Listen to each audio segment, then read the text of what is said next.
বিয়ে বাড়ি আজকে আমরা সবাই রেডি হয়ে গেছি, এই যে সবাই মিলে বেরিয়ে পড়েছি। এখন বাজে হলো 8টা। আমি পরেছি এই যে পুজোর সময় যে শাড়িটা নিয়েছিলাম সেটাই পরেছি। পুজোর সময় যে সমস্ত শাড়ি নেওয়া হয় সেগুলোই কিন্তু বেশিরভাগটাই বিয়েবাড়িতে পরা হয়।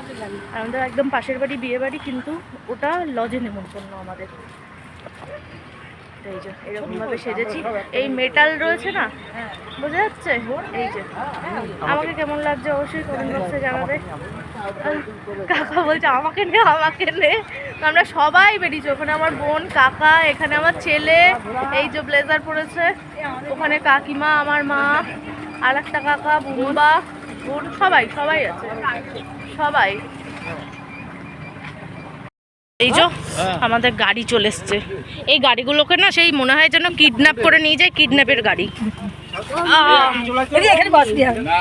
এই দাদা নন্টে উঠেছে, সবাই কিডন্যাপের গাড়িতে উঠে গেছি। এই যে বাচ্চাটাকে নিয়ে যাচ্ছি কিডন্যাপ করে।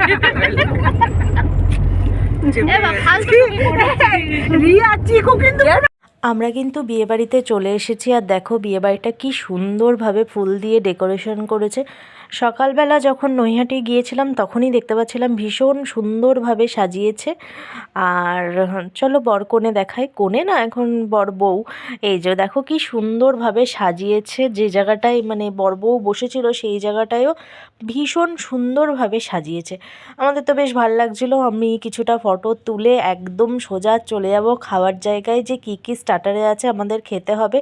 আর বাইরেটাও দেখো খুব সুন্দরভাবে কিন্তু সাজিয়েছে, লোকজন সব আসা শুরু করেছে। শীতকাল না, এই যে ওইটা আমার মাহিরানির মা, তোমরা দেখতেই পেলে মাহিরানিও আছে। মাহিরানি আমার ছেলে দেখো এসেই শুরু করে দিয়েছে আইসক্রিম খাওয়া।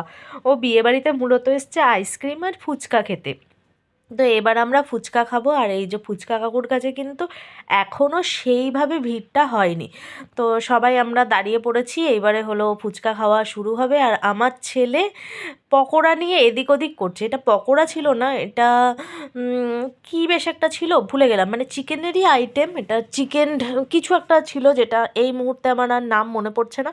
ছেলে আমার খেতে শুরু করে দিয়েছে। আমার মা কিন্তু এখনও মেন কোর্সই খায়নি। আমার মাও নাতির মতো এখন হলো আইসক্রিম খেতে শুরু করে দিয়েছে, যেহেতু মা চিকেনের জিনিস খায় না। তো ওই জন্য মা আর খায়নি। আমরা সবাই মিলে স্টার্টার ফাটার খেয়ে এখন চলে এসেছি হলো মেন কোর্স খেতে। এখন বাজে রাত্রির 9:30, কারণ এরপর প্রচণ্ড ভিড় হয়ে যাবে। আর তাই জন্য আগে আগে খেয়ে নেবো। আর দেখো সেই আগেকার পুরোনো দিনের মতো কাঁসার থালায় খাওয়া। কাঁসার থালায় খেতে কিন্তু ভালোই লাগে, তবে মাটির থালাতে কিন্তু আরও বেশি ভালো লাগে।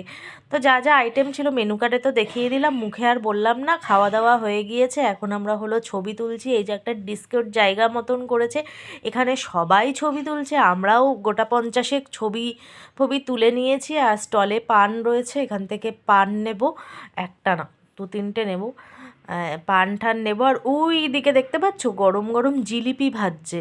তো লাস্টের দিকে আমরা জিলিপিটা একদম খাইনি, ভালো লাগছিল না। আর মাংস টাংস খেয়ে কি আর ইচ্ছে করে জিলিপি খাবো? এবারের খাওয়া দাওয়া সমস্ত কিছু কমপ্লিট, আমরা সবাই বাড়িতে চলে এসেছি। দেখেছো কুত্তাগুলো ধরেছে। আজকের মতো আমার এই ব্লগটাকে আমি এখানেই এন্ড করলাম। আবার তোমাদের সঙ্গে দেখা হবে নেক্সট ব্লগে। ততক্ষণ তোমরা খুব ভালো থেকো, সুস্থ থেকো, হ্যাপি থেকো, সাবধানে থেকো, আর আমার পাশে থেকো। Tata, bye bye. আসলে ওরা মটনের গন্ধ পাচ্ছে তোমার হাত থেকে। বাবা কুয়াশাতে পুরো একদম কাশ্মীর হয়ে গেছে, পুরো কুয়াশায় কাশ্মীর হয়ে গেছে।